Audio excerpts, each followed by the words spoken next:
Here we go, round two. Hey, it'll probably be better the second time around. I mean, it has to be, right? Because it's gonna be my second time doing it.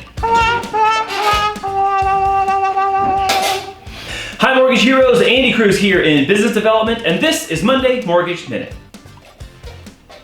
Welcome back to a new week. I'm going to tell you up front that this week is the week before the week that really matters in December, and that is because next week on Wednesday, December 14th, the Federal Reserve will come out with their most recent rate hike announcement, as well as a press conference. Most analysts are expecting that the Federal Reserve is going to come out with a 50 basis point rate hike, which is 0.5%.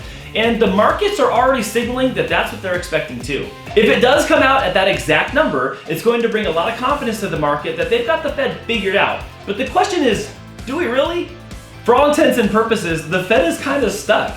Remember when they said they need to see unemployment increase in order to help create some demand destruction and drive down prices? Well, unemployment isn't going high enough fast enough. Remember when they said transitory and the deflation would be transitory, and now it turns out that the language has changed and that prices are a little bit more sticky than they would prefer?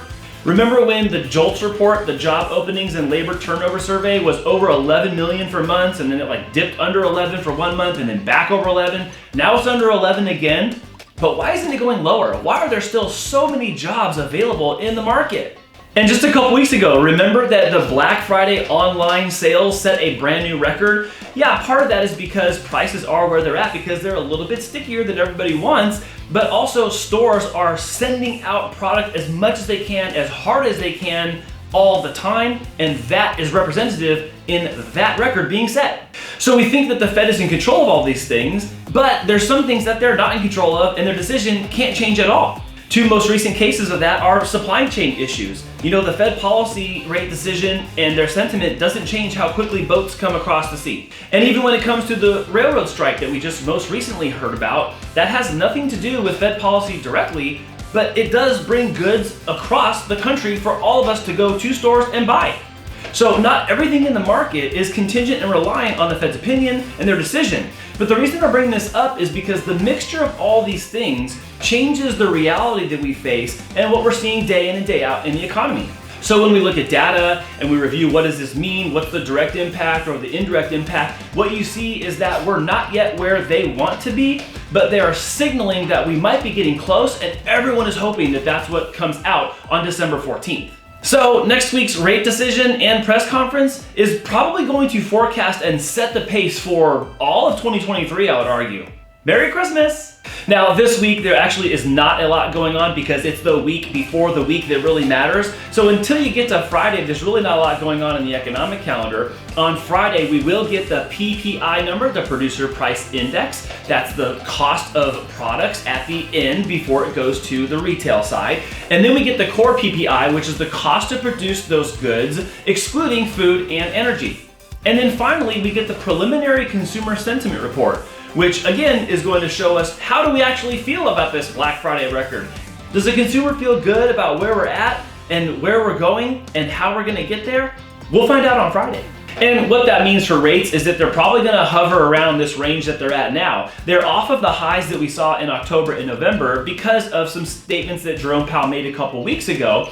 But really everyone's looking at December 14th. So until then, unless you have something wild and unexpected happen, rates are probably gonna hover in the range that they're at right now. If you're in escrow for a purchase or for a refinance, look for a day this week where you and your loan officer can peg a soft day in the market where maybe rate is down by 1/8% or 1/4%. But again, unless there's something unexpected and wild that happens, we're probably not gonna see any more major volatile moves than that on a week like this.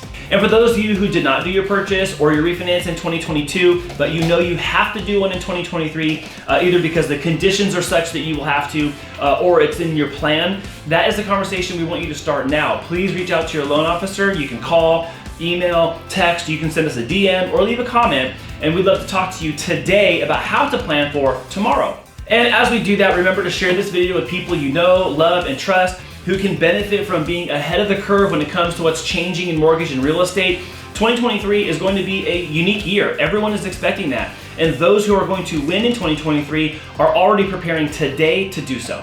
So I thank you so much for watching this. Thank you for sticking with us all year. I can't believe like 2022 is already coming to an end. That's wild to me. But I want to thank you so much for sticking with us, asking great questions, and letting us bring quality information to you so you can make the most informed and the best choices that suit your circumstances. Thank you again for watching this week, and we'll see you again next Monday.